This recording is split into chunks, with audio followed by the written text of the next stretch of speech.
મિત્રો, મમતાની રસોઈમાં તમારું સ્વાગત છે। આજે આપણે બનાવશું નાયલોન ખમણ। આ ખમણ આપણા એકદમ કંદોઈની ટિપ્સ સાથે પોચા અને જાળીદાર બનાવશું। તમારા ખમણ પણ આ રીતે પોચા અને જાળીદાર નથી બનતા તો ખાસ આ વિડીયો જોજો। અને જો વિડીયો પસંદ આવે તો લાઈક કરવાનું બિલકુલ ના ભૂલતા। અને જો ચેનલ પર નવા છો ને હજુ સુધી ચેનલને સબસ્ક્રાઈબ પણ નથી કરી તો ચેનલને સબસ્ક્રાઈબ કરજો। અને આ વિડીયોને પૂરો અંત સુધી જોજો જેથી તમારા ખમણ પણ એકદમ પરફેક્ટ અને જાળીદાર જ બને। તો અત્યારે મેં ખમણ બનાવવા માટે ચણાનો એકદમ ઝીણો લોટ લીધો છે। તો વજનમાં જોઈએ તો અત્યારે મેં 2 વાટકી લોટ લીધો છે અને તે છે 250 ગ્રામ જેટલો। તો તેને આપણે એક મોટા વાસણમાં લઈશું। આ લોટને મેં પહેલાંથી ચાળીને જ લીધો છે। જ્યારે પણ આપણે ખમણ બનાવવાના હોય ત્યારે લોટને ચાળી લેવાનો જેથી તેની અંદર કોઈ લમ્સ ના રહે। ખમણનું બેટર બનાવવા માટેનું પાણી આપણે પહેલાં તૈયાર કરી લઈશું। તો અત્યારે મેં જે વાટકી આપણે બેસન લીધું છે તે જ વાટકીના માપ પ્રમાણે અત્યારે આપણે 2 વાટકી જેટલું પાણી આ એક વાસણમાં લઈ લઈશું। આપણું આ પાણી 500 મિલીગ્રામ જેટલું લીધું છે।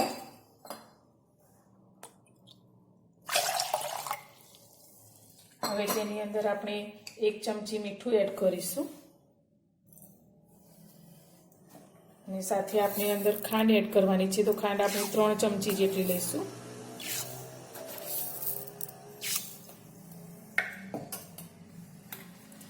અત્યારે મેં એક મોટું લીંબુ લીધું છે જેના 2 ભાગ કર્યા છે। તો આપણે 1 લીંબુનો રસ પાણીની અંદર એડ કરી લઈશું। આપણે આ ખમણ આપણા ઘરમાં જે વસ્તુ હોય તેમાંથી જ બનાવશું। આપણે બહારથી કોઈ પણ વસ્તુ લાવવાની જરૂર નથી પડતી આમાં। તો આ રીતે આપણે મોટા 1 લીંબુનો રસ આ પાણીની અંદર લઈ લઈશું।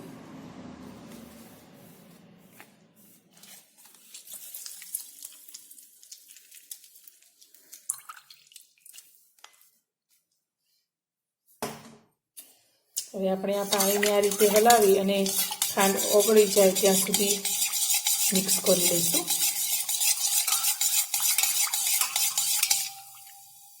આપણું પાણી થઈ ગયું છે તૈયાર। તો હવે આપણે જે લોટ લીધો છે બેસન તે લઈ લઈશું અને તેની અંદર આપણે આ બનાવેલું પાણી થોડું થોડું એડ કરી અને બેટર તૈયાર કરીશું। પાણી આપણે બધું એકસાથે નથી લેવાનું નહીંતર લોટની અંદર ગાંઠા પડી જશે।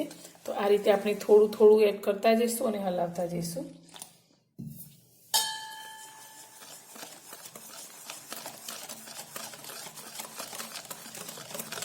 આપણે એકદમ પાતળું ખીરું તૈયાર કરવાનું છે। આ રીતે સતત 5 મિનિટ સુધી આપણે તેને હલાવશું જેથી આપણું બેટર એકદમ ફ્લફી તૈયાર થશે।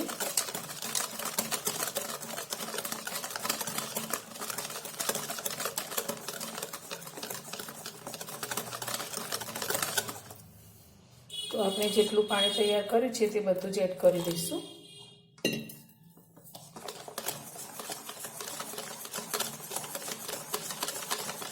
એક જ ડાયરેક્શનમાં આ રીતે હલાવતા રહીશું।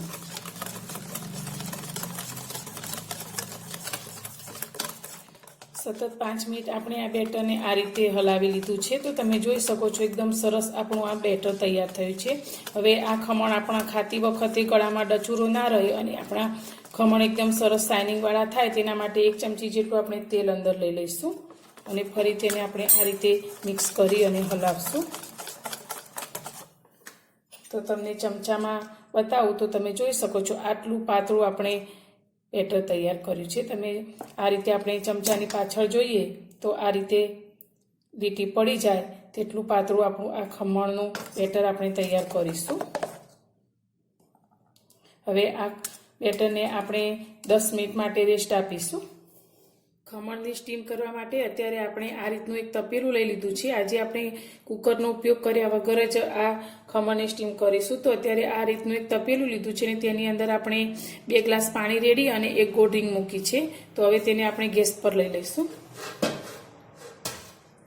અને તેના ઉપર ઢાંકવા માટે અત્યારે મેં આ ઢાંકણ લીધું છે તેને આપણે એક કપડાથી કવર કરી લઈશું। તો આ રીતનું એક કોટનનું કપડું લઈશું અને તેની ઉપર આ રીતે આ ઢાંકણ મૂકી દઈશું અને તેને આપણે બધી બાજુથી કવર કરી લઈશું। આ રીતે કવર કરીને ઢાંકવાથી તેની વરાળ બિલકુલ બહાર નીકળશે નહીં અને જે વરાળનું પાણી થતું હોય છે તે પાણી પણ તેની અંદર જશે નહીં અને આપણા ખમણ એકદમ સરસ રીતે બફાઈને તૈયાર થઈ જશે.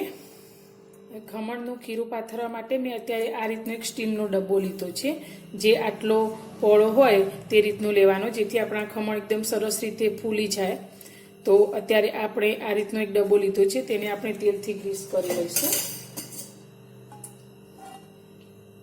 તેલથી ગ્રીસ કરવાથી આપણા ખમણ કાઢતી વખતે એકદમ સરળતાથી બહાર આવી જશે. તો આ રીતે આપણે તેલ લગાવી લઈશું. હવે આપણે બનાવેલા બેટરની અંદર આપણા ખમણ સારી રીતે ફૂલી જાય તેના માટે ખાવાનો સોડા લીધો છે, જેને કુકિંગ સોડા આપણે કહીએ છીએ. તે અડધી ચમચી અત્યારે મેં લીધો છે, તે આપણે ખીરાની અંદર લઈ લઈશું અને આને એકદમ સરસ રીતે ફેંટીશું, જેથી કરીને આપણું આ બેટર એકદમ સરસ ફૂલી જાય. એટલે આપણે અડધી મિનિટ જેટલું આપણે એને ફેંટવાનું છે.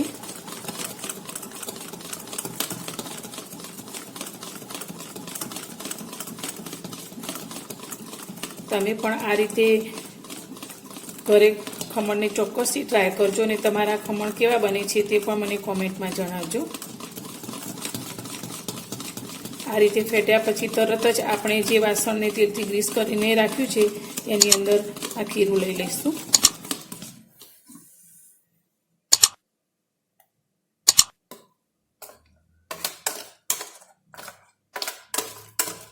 વાસણ આપણું પૂરું ન ભરાય તે વાતનું ધ્યાન રાખી અને આપણે એની અંદર પાથરશું.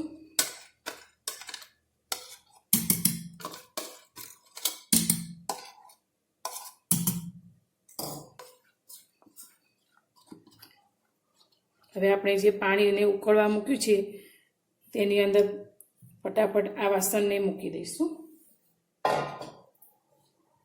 તો પાણી આપણું એકદમ સરસ રીતે ઉકળી ગયું છે.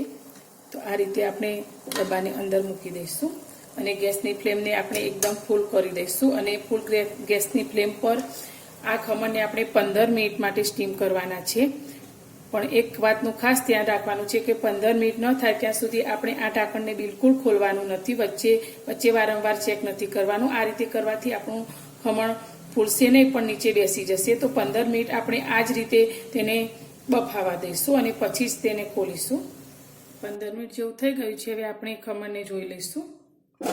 તો તમે જોઈ શકો છો એકદમ સરસ આપણો આ ડબ્બો ભરાઈ ગયો છે અને આપણા ખમણ પણ ફૂલી ગયા છે, પરંતુ તે બરાબર નીચે સુધી સારી રીતે ચડ્યા છે નહીં તે જોવા માટે આપણે આ રીતે ચપ્પુ લઈશું અને તેને અંદર જવા દઈશું. આપણું ચપ્પુ આ રીતે ક્લીન આવે તો આપણા ખમણ સારી રીતે ચડી ગયા છે.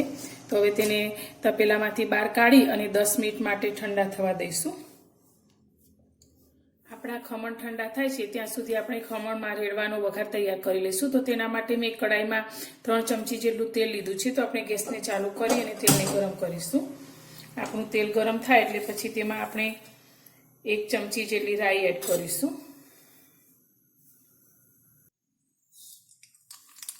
આપણી રાઈ થોડી તતડવા લાગી છે તો અત્યારે મેં લીલા મરચાં 2 સમારીને લીધા છે તે આપણે તેલની અંદર લઈ લઈશું. હિંગ લીધી છે આપણે તે પણ અંદર લઈશું. સાથે આપણે મીઠા લીમડાના પાન લીધા છે તે અંદર લઈ લઈશું. આપણે 1 વાટકી પાણી વઘારની અંદર લઈશું.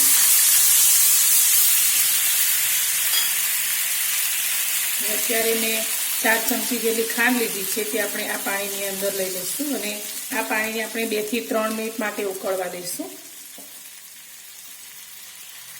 હવે આપણું ખમણ થોડું ઠંડુ થઈ ગયું છે તો તેને લઈ લઈશું. તો તમે જોઈ શકો છો તે કિનારીથી આ રીતે નીકળવા લાગ્યું છે બધી જ સાઈડેથી.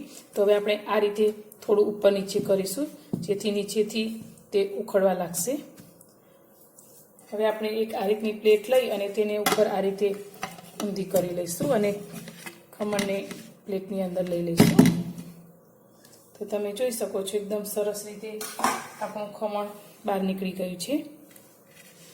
હજુ પણ થોડું આપણું ખમણ ગરમ છે પણ તમે જોઈ શકો છો એકદમ સરસ જાળી દેખાય છે. તો હવે આપણે તેને કટ કરી લઈશું. આપણે આ રીતે થોડા મોટા પીસ કરીશું. તમને આ રીતે કટ કર્યા પછી આ ભાગ હું તમને બતાવું. તમે જોઈ શકો છો કેટલું સરસ આપણું આ ખમણ જાળીદાર તૈયાર થયું છે અને એકદમ પોચું રૂ જેવું. તો આ રીતે આપણે બધા જ પીસ કરી લઈશું. આપણે જે વઘાર તૈયાર કરીને રાખ્યો છે તે પણ સારી રીતે ઉકળી ગયો છે. તો હવે તેને આપણે ખમણ ઉપર લઈ લઈશું. તો આ રીતે આપણે બધી જ બાજુથી સરખું રેડીશું.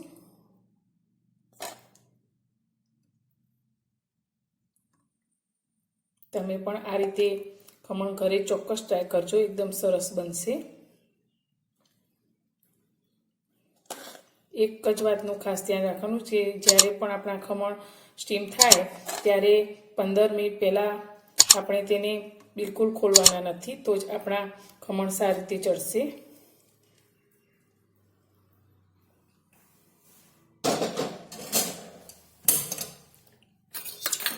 સૂકા કોપરાનું થોડું છીણ લીધું છે, તેનાથી આપણે ખમણની ગાર્નિશ કરીશું.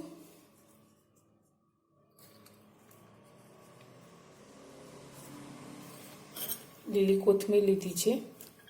તો મારો આ વિડીયો તમને પસંદ આવ્યો હોય તો વિડીયોને લાઇક, શેર અને સબસ્ક્રાઈબ જરૂરથી કરજો. તો ફરી મળીશું એક આવી જ નવી રેસીપી સાથે નવા વિડીયોમાં.